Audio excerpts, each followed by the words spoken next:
Today I'm going to talk to you about how to spot the early signs of a burnout.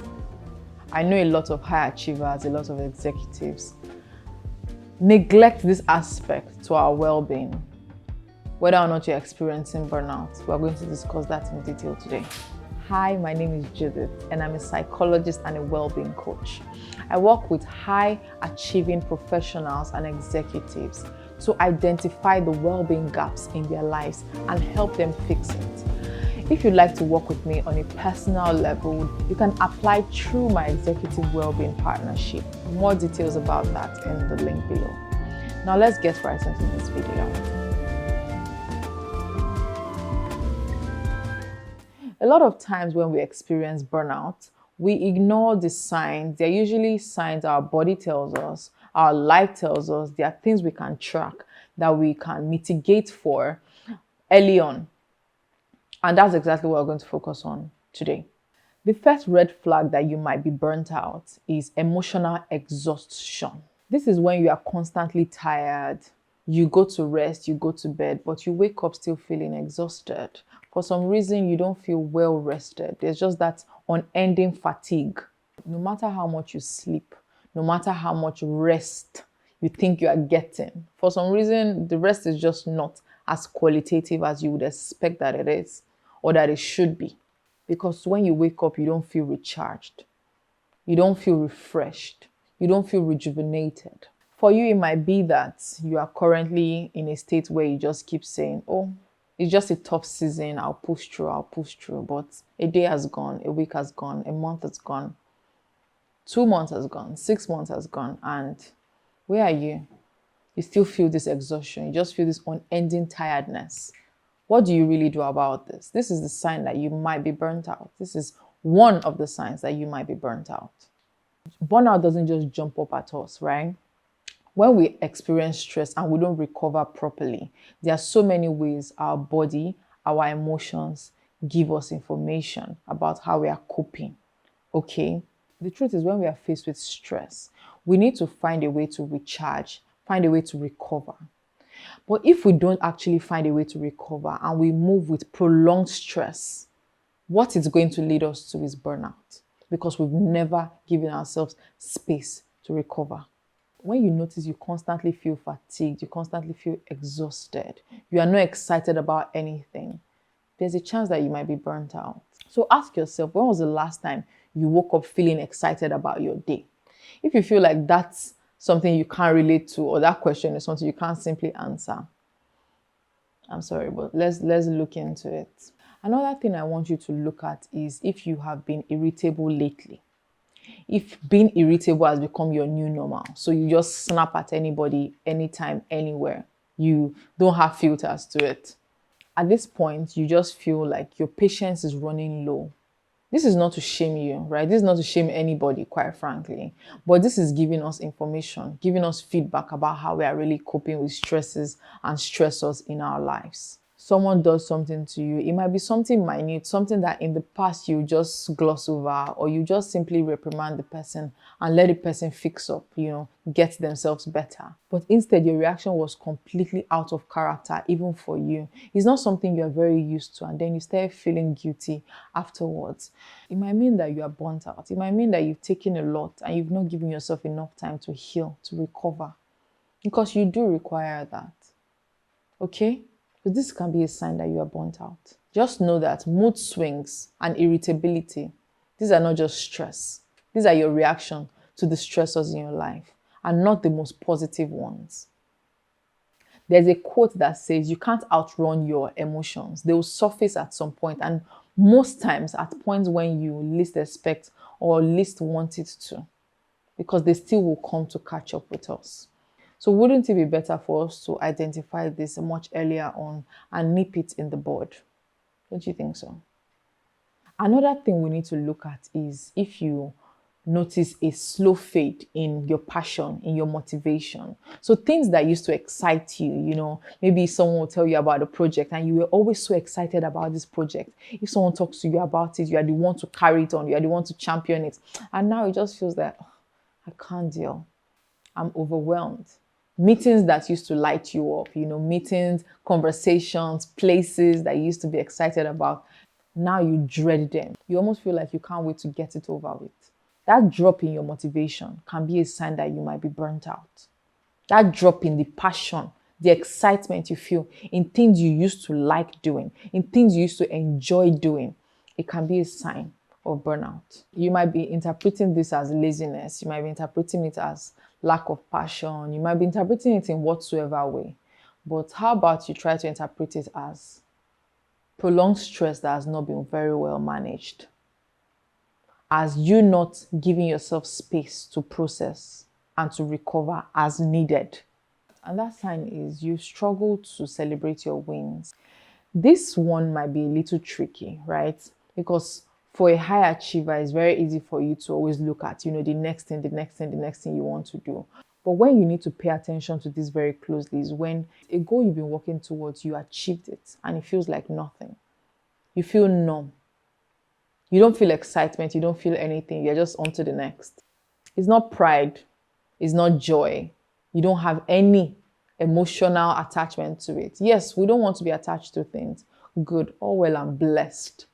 But you've worked so hard at something and you feel numb at the end. Isn't that a sign that something is up? Success now feels a bit empty. If you notice that you keep pushing the goalpost without acknowledging your wins, you are not building momentum, you are not building motivation, you are not building passion.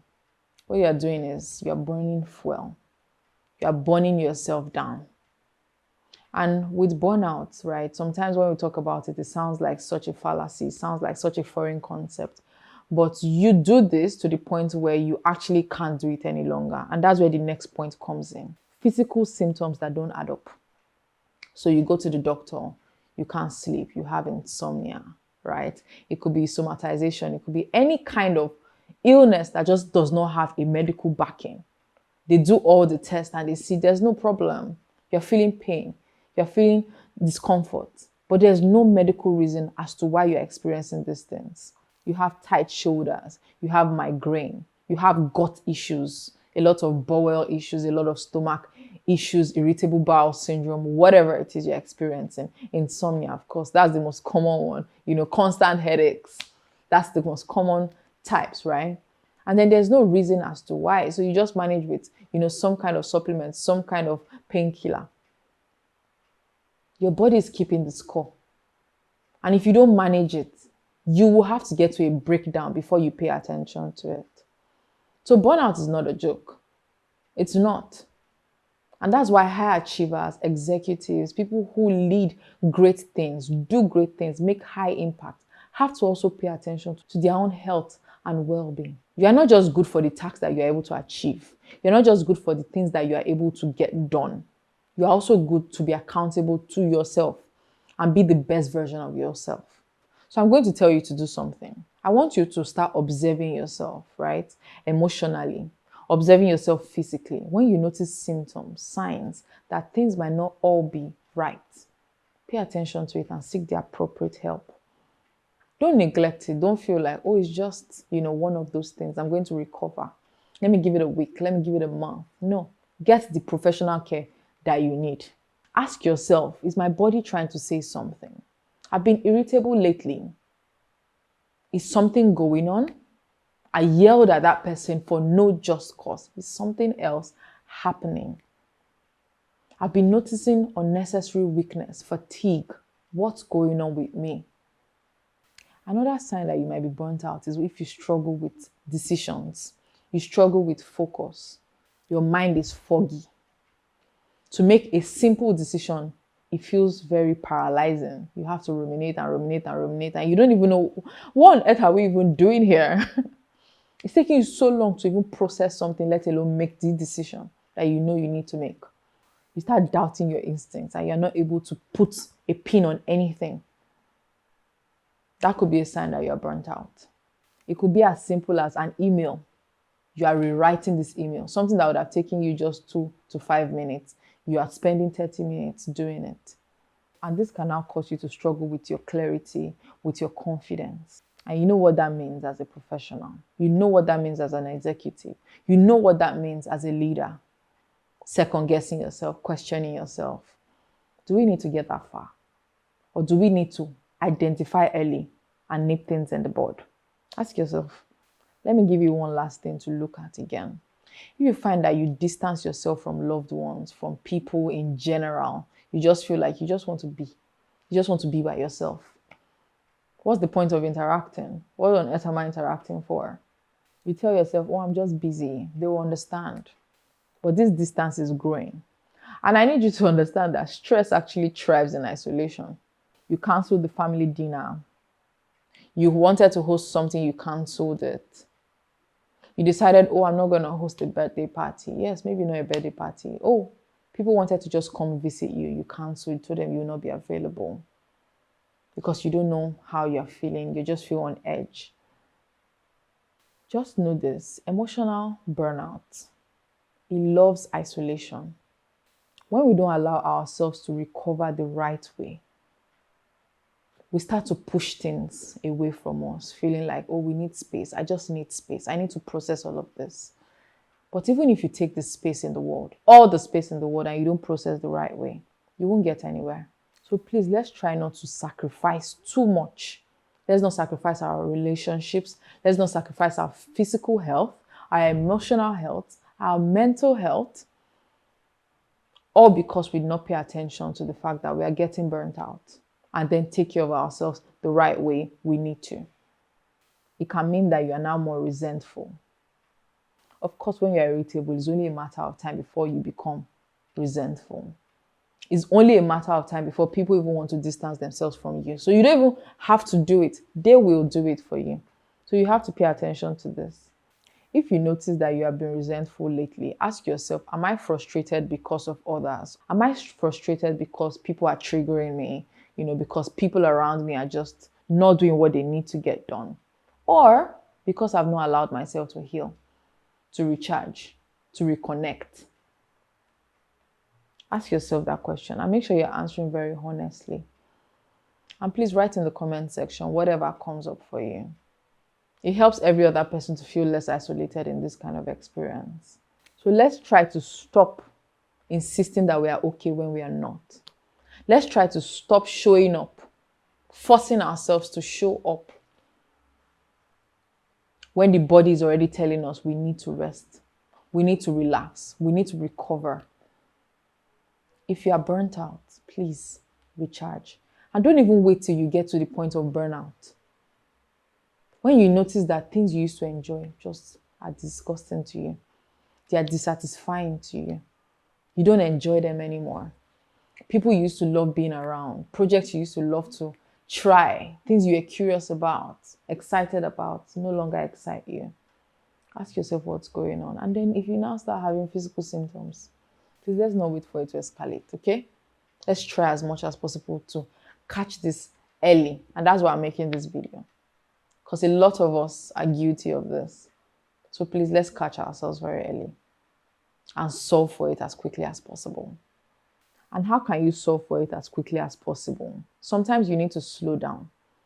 Sometimes you need to think sustainability. Sometimes you need to realize that what got you here might not be what will keep you here. Sometimes you need to realize that, yes, in the beginning of the journey, you needed to push. But now you might be in a state where you've gotten to a point where, okay, you do have people that work with you. You do have people that you can delegate to. You do have more time to allocate to rest, to healing, to learning new things, to exploring your curiosity. Catch this very early. It's self-preservation. It's not a weakness. Don't worry. Even if you already spot the signs, it's not a weakness. Catch them and start solving for them. Get the appropriate help. Get the appropriate help that you need. This constant hustle. I know our culture promotes it. Our culture loves that we are constantly on the grind. But we are humans and we have our limits. And that's just the fact, whether we accept it or not. I'm going to leave you with this final thought. Yes, you're ambitious. Yes, you're a go-getter. Yes, you have big dreams. Yes, you have so much you want to achieve. But does it have to come at the cost of the quality of your life? That's my question for you. And that's something I want you to pause and think about. That'll be all for the video today. Remember that this is the Thrive Clan and it's a safe space for leaders to be themselves outside of the pressures of perfection. See you in the next video. Bye.